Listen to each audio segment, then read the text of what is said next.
idea parteix de la FIEC Mútua d'Assegurances, però si bé és cert, també hem volgut que hi col·labori el sector privat, constituint una companyia que cotitza a la borsa, que es diu Imperfiec, que molts de vostès són accionistes i que ens ajuden, per tant, a tirar endavant aquests projectes que sempre hem dit a tots que són projectes a llarg termini, projectes importants, interessants i, a més, que realment necessaris per la població.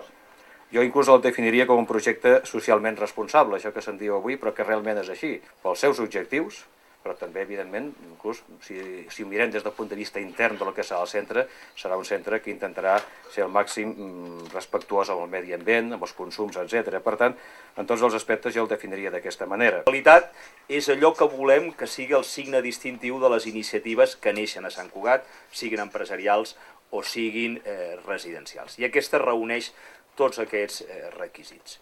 Com també es comentava fa un moment, aquesta és una residència on hi podran accedir persones que vinguin o que entrin per la porta dels serveis socials públics. És a dir, a través del concert que s'ha, diguem-ne, manifestat amb un acord entre el Departament de Benestar i Família i la Mútua. I el que en d'altres sectors fa anys que s'està fent, nosaltres ho anem començant, que és el que se n'anomena la cooperació pública-privada. És a dir, sols, Generalitat, sols no ho podem fer. No podem abastar, no només, evidentment, l'enorme quantitat de demandes, sinó els costos, la capacitat de gestió, la capacitat de construcció que, evidentment, demana la implementació d'aquestes dues lleis.